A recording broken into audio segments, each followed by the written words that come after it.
Gosh, I didn't know I was going to be right before Lido. That's a big act to follow. But hey, everyone. I'm Oxytocin. I am the head of government strategy at Lighter Labs, Velora. If the name is not familiar, we recently rebranded. Used to be known as Paraswap, one of the largest DEX aggregators. So I wanted to come with this more starry-eyed question about DAOs, the idea that we professionalized, but what was the cost of this professionalization? Believe it or not, even I don't believe it sometimes, DAOs have been out for a very long time, and I've been in this very weird rabbit hole now for over 4 years. And in these few years, from the outside, it looks like nothing really has changed. People go to the forums, they fight each other on Twitter, now X, and they have tokens and they vote on things. But at the beginning, in my opinion, if you now looking back, things used to go much, much more differently. We can look at some of the DeFi OG protocols. Just to clarify, these have changed a lot since then, but like we used to run on what we call enthusiasm engines. The idea that people would participate in DAOs because they believed in the protocol. They would say, OK, I really want this protocol to succeed. I use it on a day-to-day basis. And I want to have a direct say on what's going to be happening. Maybe because since I'm a token holder, by making good actions, price will go up. Who knows? But the idea was very simple. You get token, you vote token, you participate, and things get better. And the reason why I called it Enthusiasm Engine as opposed to a more boring DeFi 1.0 kind of protocol is because very crazy things happened on this period, what some people call the golden age of DAOs. I always tell the story to people that are newer to Web3 and they never believed it. Did you know there was a DAO that raised $42 million to buy the US Constitution? Yeah. Shout out to Constitution DAO. We had what I like to say, these are your dreams come true kind of DAOs. The kind that people come together because they believed in something. They will pool resources together and they will try to accomplish a very specific goal.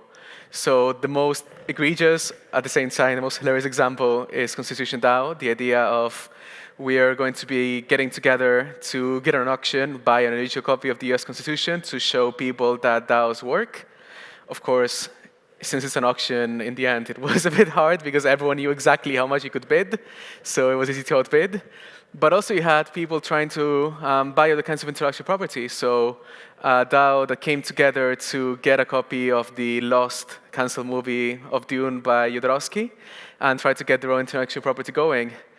What I'm trying to get across with these kind of more unusual DAOs is that back then, with enthusiasm, people used to come up with absolutely bonkers ideas, but they had this idea of innovation, things that were only possible in the Web3 space.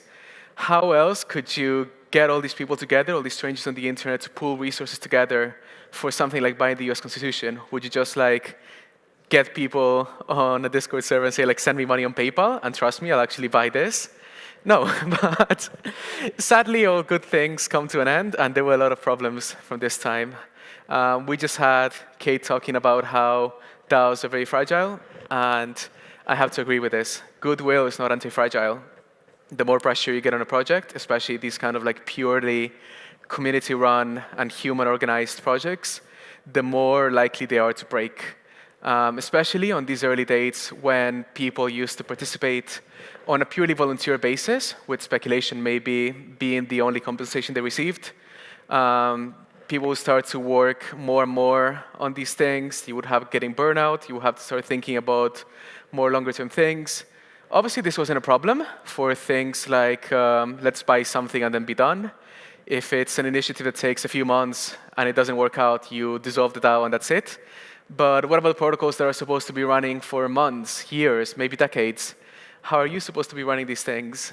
And the sad answer is that with this original system, you simply couldn't.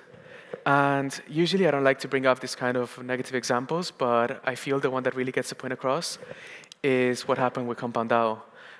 They had a similar system where people would participate in a traditional DAO governance, but due to the nature of this kind of participation, there was a lot of user burnout, and despite Compound DAO being still very much alive and the protocol still being thriving, actual people that were going, voting, talking on the forums, defending the protocol, ended up like really not participating as much. So we had this problem where, well, I wasn't part of, we as in, we in DeFi, I wasn't really a member of Compound DAO, but you had these whales that were forming because obviously at the end you have these centralizing plutocratic forces in these kind of systems where the only people that care are the people whose size is really size, voting to basically move a huge part of the treasury to their own initiative. Everyone else was against it, but the whale passed the proposal over 3 times. The first few times it was rejected, but there's only so many times you can try to fight against this before it passes. And this is one of the wake-up calls that the entire industry noticed, that the current version of DAOs, this idea of like we need to make it volunteer-run by pure enthusiasm, wasn't going to work out. It was a painful $25 million lesson. That's almost half a constitution DAO. So what did we come up with? What was the next big stage? Well, this shiny new product started taking form in many different DAOs, even the ones that I brought up before. The idea of the professional meta delegate. This would solve all of your problems. It was everything you wished for, and it was only one neat package. They had multi-person teams. It wasn't anymore that like, okay, if you didn't like this one guy, this delegate wouldn't vote for you. It wasn't that like if they were on holidays or sick, you would start losing a big part of your voting power. You would have many different people running different projects. They would give you dashboards, reports, more, which I know it sounds a bit silly, but it really helps knowing how much you actually have in your treasury, knowing who's voting on what and who you can actually delegate to. You have experience. Like some of these people, they participate in half a dozen different DAOs. It's literally their job. So let's say that you want to be running a grant system, or you want to be running a new kind of delegation system. You don't have to reinvent the wheel, which I know it feels a bit obvious, but in the early stages of DAOs, a lot of time was spent just like remaking everything from scratch. Let's make yet another grant system. Let's make yet another treasury management process. And since it was just volunteers that had participated for the first time, you would run into the same mistakes again. How do you make grant accountability? How do you make sure the proposals actually pass? What's the best way to make a DAO proposal happen? So by having these kind of professional delegates, you will be able to kind of like speed run through this process.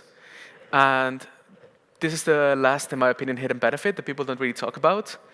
By not having just a pure backholder, somebody who's just like voting for the project as a short-term driven token incentive, you had a separate kind of incentive, which I'm not going to say one is better, one is worse, one is driven this way, one is the other, but by having different kinds of opinions all working together, you had more of a discourse happening. It wasn't just like, what can we make to make token go up, but maybe what can we make to make sure the DAO survives, because these people were more interested, are more interested in making the DAO survive or making the protocol actually run in the long term.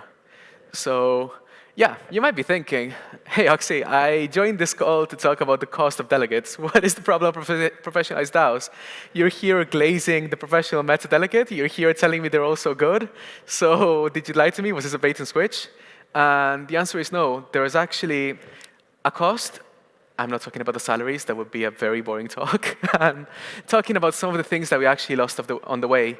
And in my opinion, what we lost most importantly, which is very difficult to notice, is how we lost the actual collective wisdom and accessibility of DAOs. Because at the end of the day, and I know, again, I'm just basically stating the obvious, but DAOs are a choice. You don't have to make a DAO if you want. There are some protocols that could perfectly just be a GitHub and just like keep it running like this. There are some protocols that like could just stay a simple traditional organization. So what do you actually get out of becoming a DAO? What kind of benefits do you actually facilitate when you start making this kind of traditional decentralized organizations happen? And obviously, if you got like 5 different DAO people in a room, they will give you 5 different answers. But while I was trying to make this talk, I think I ended up coming up with these 3 key points. You allow the community to actually steer the protocol development and culture, which is very important. Because, for example, by having the DAO be the one deciding the kind of communication, the kind of things that you're actually going to be pushing, you get to shape the culture outside of the usual core team, which are usually just devs that are coding 24/7. You allow people from the outside to be able to actually develop the protocol, which, again, if you were just going to have the core team develop everything, if you were just going to have a single set of devs make the project 24/7, then why did you make a DAO? Just keep everything. It's much faster to actually say, I have an idea, let's code it, as opposed to making a proposal, going through the stages, discussing with all these people.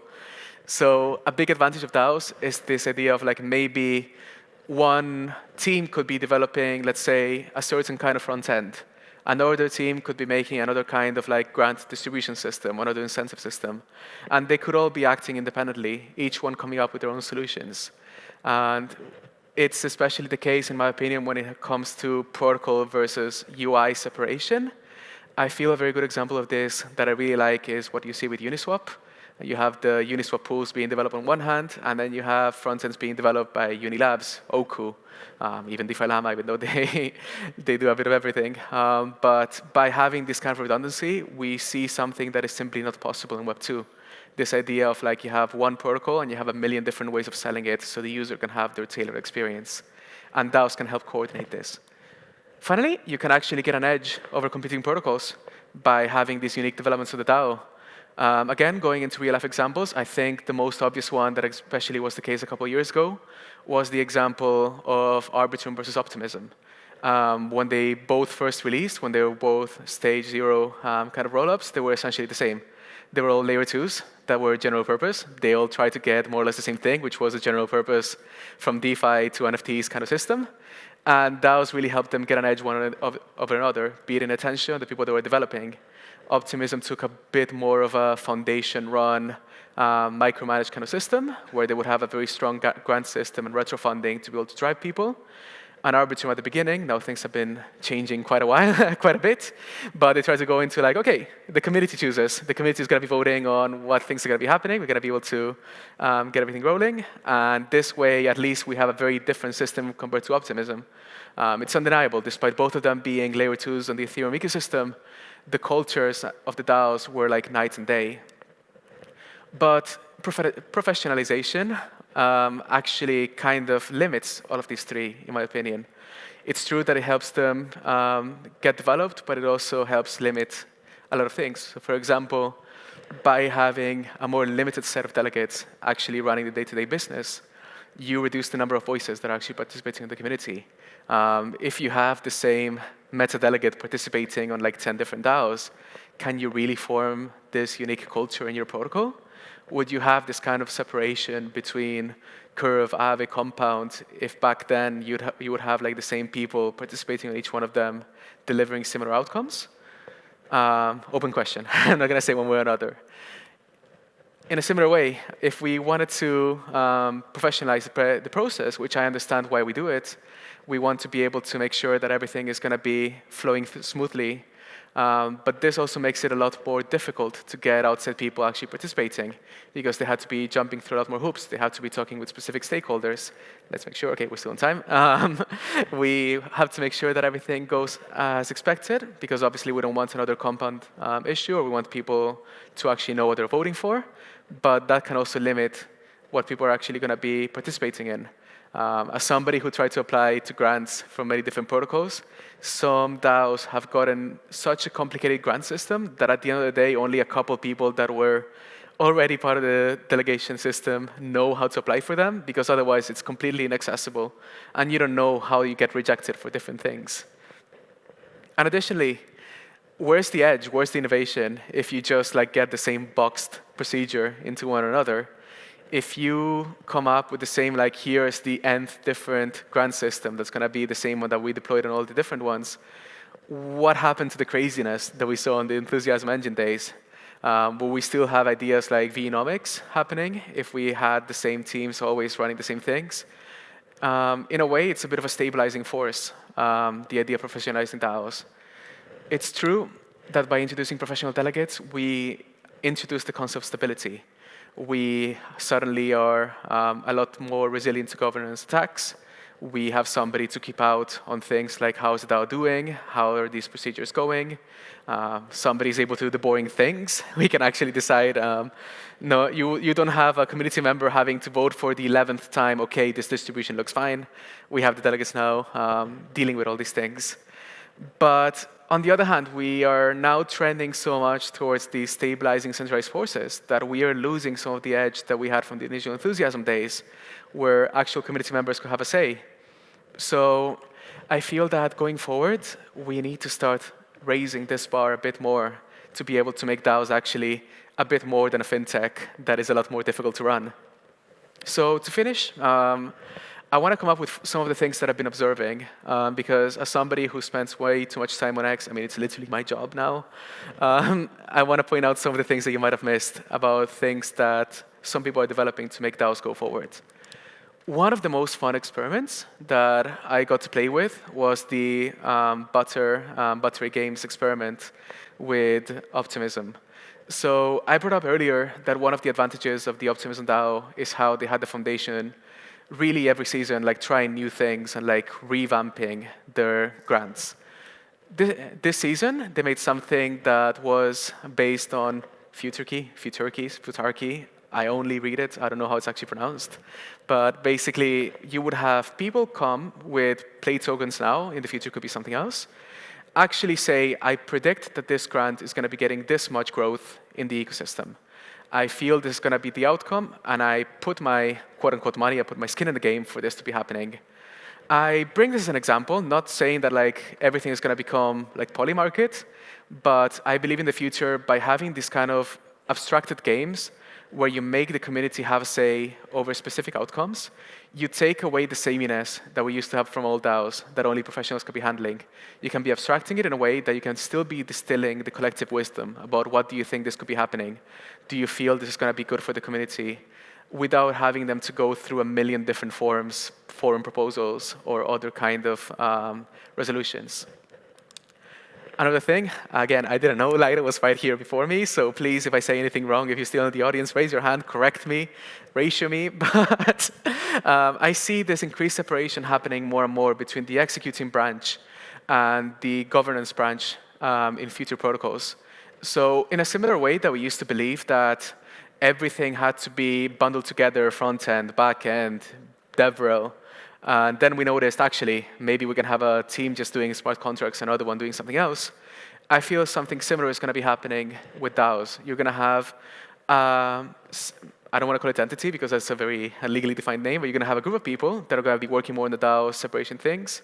And then the people that are actually doing the execution of stuff, the ones that are actually working the protocol and actually holding the thing and keeping the lights on, are going to have a stronger say besides just playing the governance theater to say, I don't like this, I'm out of here.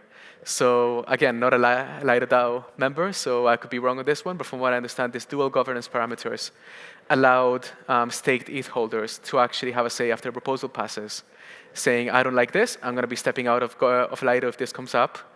And it introduced a way of saying, like, I don't have to be anymore just an LDO holder to be able to have a say on what's going to be happening. I don't have to be DMing a million different delegates for something to be happening.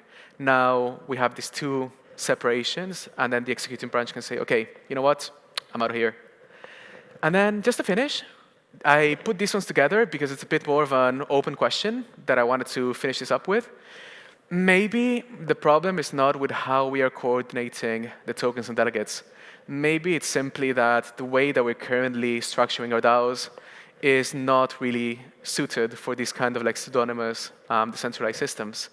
So what if what we have to do is escape this token delegate mousetrap, where we have to have one token, one vote, and then delegate it to someone? Could we have a proof of human participation system? Maybe for things that require more democratic participation, you have something that verifies you're actually a human, and we do a more one person, one vote kind of system. Scan the orb, do whatever you want, verify person to person, do circles, but that could be a way going forward. Or, I mean, AI is the buzzword now, so you knew it was going to come up sooner or later. People think that AI is going to be running DAOs, like basically instead of delegates, you're going to have a AI agent doing this kind of voting. Personally, I strongly disagree with this, because an AI cannot be held accountable. If an AI votes in a way that you really don't know why it voted this way, you cannot blame the prompt. You cannot say, okay, what happened? So instead of what I think is going to happen more in the future is that AI is going to become this kind of abstraction layer. So for example, AIs could be doing the summarization, could be doing the communication of what other people have been saying. and could serve as a middleman. So maybe to take away this kind of politics of like, I like this person, I cannot vote against them, you could have a middle layer with AI where they say, okay, some delegates said this, and they really disagree with this. So these delegates believe A, B, and C, vote how you wish. And the final idea, expanding on this kind of system of like separation between execution and participation. Maybe the problem right now is that people that have token delegation is only a reputation game. The worst thing that can happen if you make a bad proposal right now is you lose the position on a DAO council or you lose your delegation. So perhaps having stricter participation, having more skin in the game, could actually help reform the systems. Come up with ways where like somebody gets slashed if something happens, you have to be doing these kind of predictions. Some DAOs back in the golden age tried to play with this. I know the first iteration of Gnosis did this kind of prediction system, but maybe it's time we had a comeback of this. After all, that's kind of what we have on the layer 1. Ethereum is not a DAO, and it's been working just fine. So right on time. Thank you so much for coming. And if you have any questions, corrections, please let me know. To celebrate, here's to DAOs. When in Rome, like the Romans. Hey, hey. Really nice to see you talking on stage. And I guess I wanted to just ask a bit more personal question, because you talked about the consequences of this at the DAO level. But one thing interesting in your case is that as this was happening in the DAO, this happened at your personal level as well, right? You went from an enthusiastic community member in the Paraswap DAO to now a professional delegate, essentially. So how does that look like more personally? Yeah, I mean, that's a very good point. I should have brought up more the story so people know how I ended up here. In the audience, I have basically my mentor, the one that made me finish up where I'm talking right now. But I started being part of Paraswap DAO literally on day 1 when the airdrop happened. And wanted to participate, wanted to improve the protocol, and wanted to make the protocol that I like so much participate on a day-to-day basis. And by having these kind of more strict systems where you have to be already part of a strict organization, you have to have this kind of like close reputation to be joining in, it's true that we end up losing this kind of onboarding method that maybe previously was not as accessible. We have this horrible reputation in Web3, in my opinion, where people think that if you don't know how to code, if you don't know Solidity, if you don't know how to be an auditor, you cannot do anything for Web3. And in reality, we need more of these non-dev people to have a say on how these protocols are actually being shaped. So I should have added that point, thank you, Brice, but by having this kind of open participation, we are also able to have this kind of onboarding of perhaps experts that come from other fields, or people that were initially not Web3 that are just like curious to double their feet into the world of DAOs and actually be able to have a say. And these fresh ideas can actually really help the system. I mean, from ZK proofs to the way that AMMs are designed, we need anything from mathematicians to lawyers to be able to define the future of DAOs. Thank you.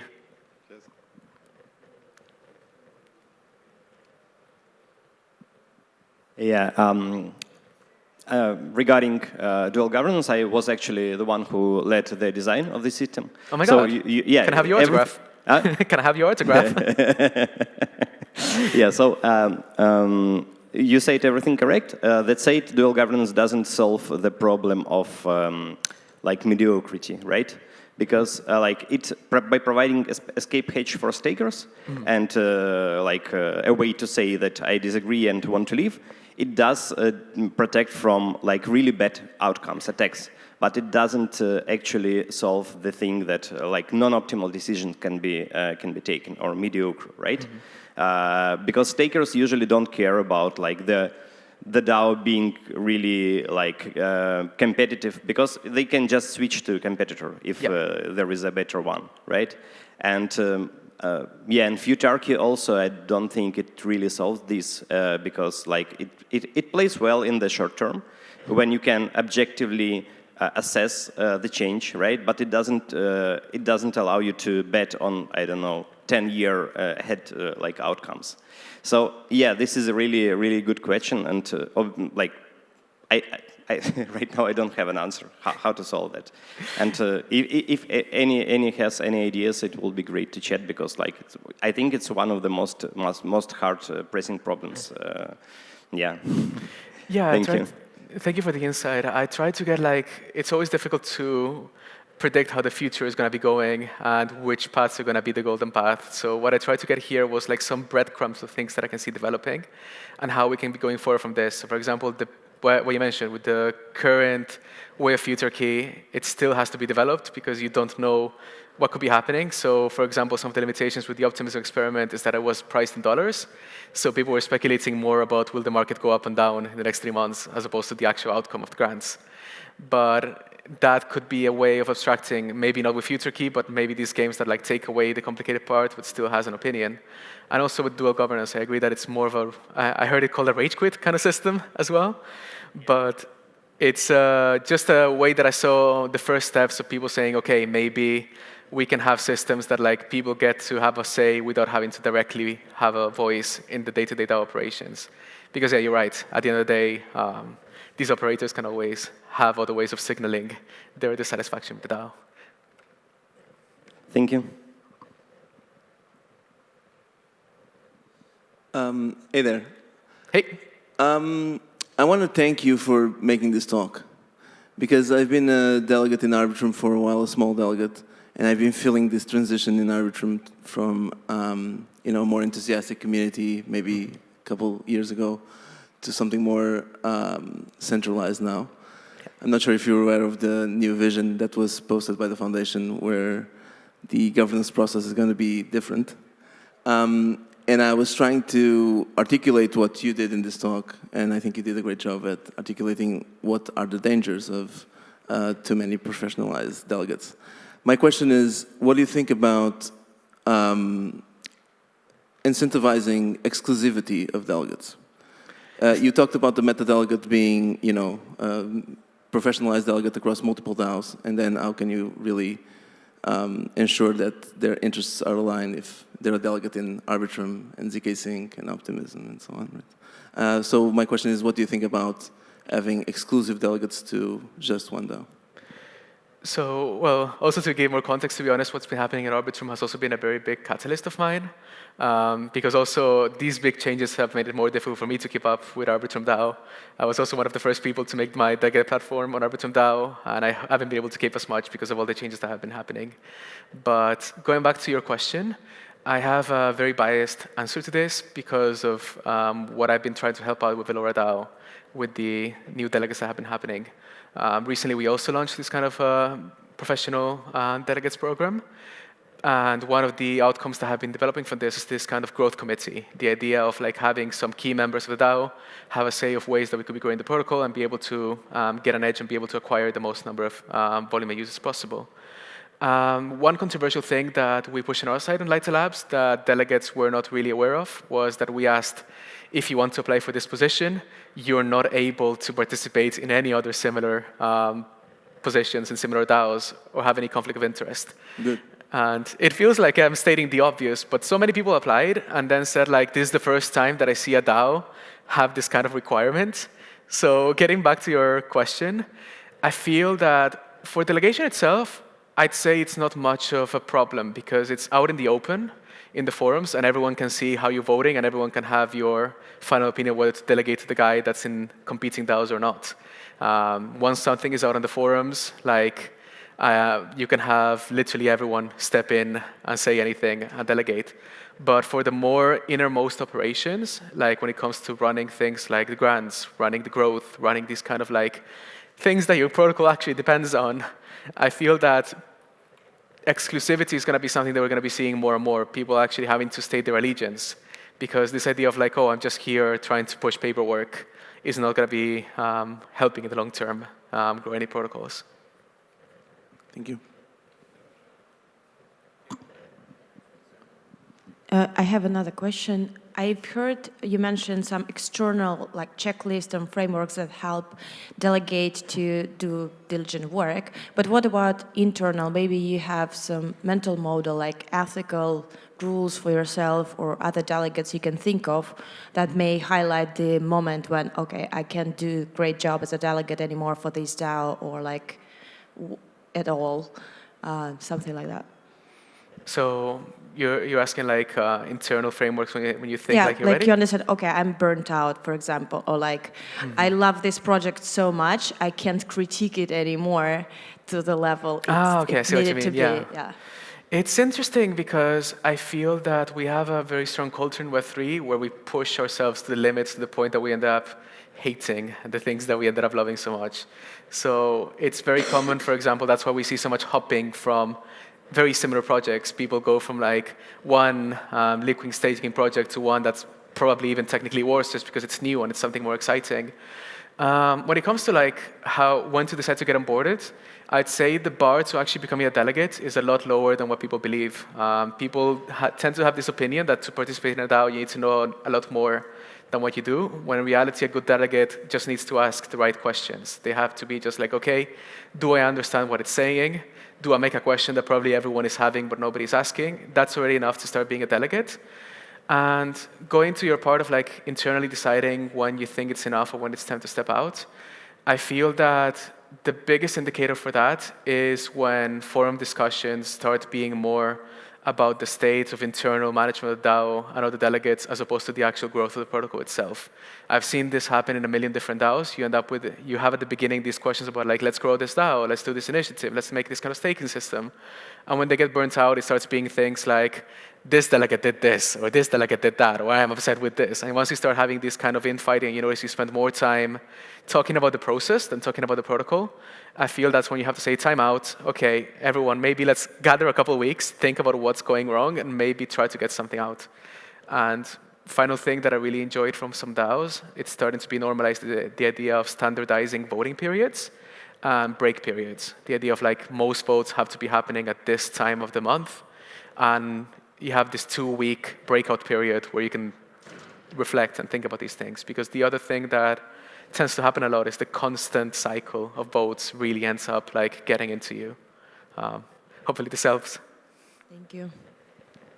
Do you think that delegate cartels represent as much of a risk to DAOs in the 1 year ahead, let's say, than attackers such as Humpy on Compound? So I'd say the answer is hard to answer because DAOs, it really depends on how much power the DAO actually has.